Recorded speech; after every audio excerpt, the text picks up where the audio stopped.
अस्सलाम वालेकुम, कैसे हैं आप सब? उम्मीद है बिल्कुल ठीक-ठाक होंगे। आज हम बात करेंगे फरक्रिया प्लांट के बारे में, जिसको अमूमन फारकेरिया प्लांट भी कहा जाता है। इस प्लांट को अगर मैं 4 जुमलों में डिफ़ाइन करूँ तो गलत नहीं होगा। बहुत खूबसूरत प्लांट, नंबर 2 बहुत ही easiest growing plant, sun loving plant और हार्डी प्लांट। ये प्लांट बहुत खूबसूरत होता है और जैसे जैसे ये बड़ा होता जाता है उतना ही ये खूबसूरत हो जाता है। इसके लीव्स का पैटर्न देखिए कितना प्यारा है और जब ये बड़ा हो जाता है तो बिल्कुल एक फूल की शक्ल अख्तियार कर लेता है। और अक्सर हम जब नर्सरीज़ के बाहर से गुज़रते हैं तो उसमें ये बड़े बड़े पॉट में लगा हुआ और इतना बड़ा बड़ा ये प्लांट हो जाता है और अक्सर ज़मीन पे भी लगा होता है तो देखने में बहुत अट्रैक्ट करता है।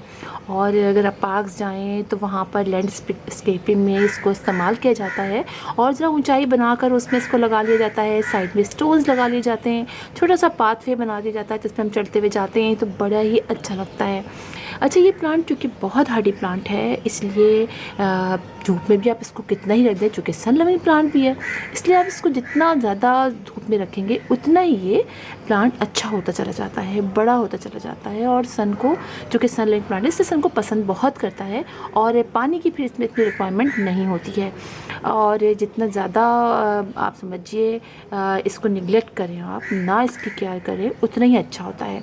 इसलिए कि आप देखते हैं कि बड़े बड़े जो प्लांट होते हैं नर्सरीज़ वगैरह में, पार्क्स वगैरह में, तो वहाँ इतना सारा इनका ख्याल तो नहीं रखा जाता क्योंकि ये बहुत बड़े बड़े होते हैं और पानी भी इतना ज़्यादा उनको नहीं दिया जाता है क्योंकि ये प्लांट बहुत ज़्यादा पानी देने से फंगस लग जाता है। इसलिए इस प्लांट को आपने बहुत ज़्यादा पानी भी नहीं देना है।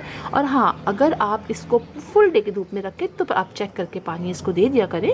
लेकिन ये कि पार्शली शेड में जब इसको रखते हैं, यानी 5 से 6 घंटे की डायरेक्ट सनलाइट में आप रख लीजिए, उसके बाद फिर वहाँ शेडी एरिया हो जाए तो फिर ये प्लांट बहुत अच्छा ग्रो करता है।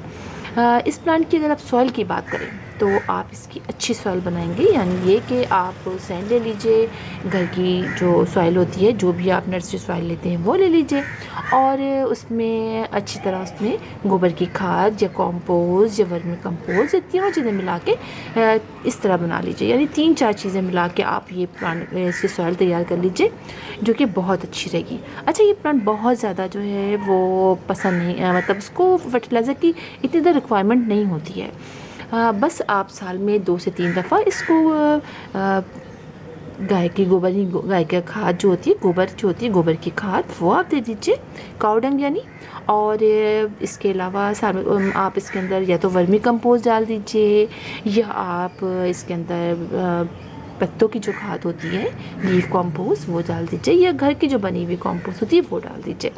बस जो आप ऑर्गेनिक बनाते हैं वो ये प्लांट के लिए बिल्कुल ठीक है। साल में 2 से 3 दफ़ा आप डाल दीजिए और महीने में 1 दफ़ा आप जो लिक्विड फर्टिलाइज़र अपने प्लांट्स को देते हैं, हम वैसे तो 15 डेज़ से अपने प्लांट्स को देते हैं ना लिक्विड फर्टिलाइज़र, तो आप इसको महीने में 1 दफ़ा दे दीजिए। बस ये इस प्लांट के लिए बहुत होता है, बहुत ज़्यादा फर्टिलाइज़र की इसको ज़रूरत नहीं होती है। अच्छा, किसी तरह की पेस्ट का अटैक इस पर नहीं होता है, बहुत खूबसूरत प्लांट है, अटैक वगैरह नहीं होता है। और हाँ, ये चूँकि बहुत स्पेस लेता है, बहुत ज़्यादा स्पेस लेता है, तो लिहाजा आपने इसको ऐसी जगह रखिए जहाँ पर इसको फैलने की जगह मिले। इसलिए कि जैसे अभी छोटा मेरा ये प्लांट है, ऐसा ऐसा ये बड़ा होता चला जाएगा, इसके लीफ खुलते चले जाएंगे, तो ऐसी जगह पे आप इसको रखिए। और इसके अलावा इसको मल्टीप्लाई भी किया जाता है, इसके बेबी साइड साइड में निकल आते हैं, उससे हम मल्टीप्लाई कर लेते हैं। या फिर ये कि मतलब हम इसको इसमें एक स्टिक से निकलती है, लेकिन वो काफ़ी अर्सा जब प्लांट काफ़ी बड़ा हो जाता है और अमूमन जो इसकी मैंने इसकी स्टिक्स देखी हैं जो निकली हुई, वो ज़मीन पर देखी हैं। यानी आप जब सॉइल में ज़मीन पर लगाते हैं तब ये बहुत बड़ा होता है, फिर इसमें एक स्टिक निकलती है, कई सालों बाद एक लंबी सी स्टिक निकलती है।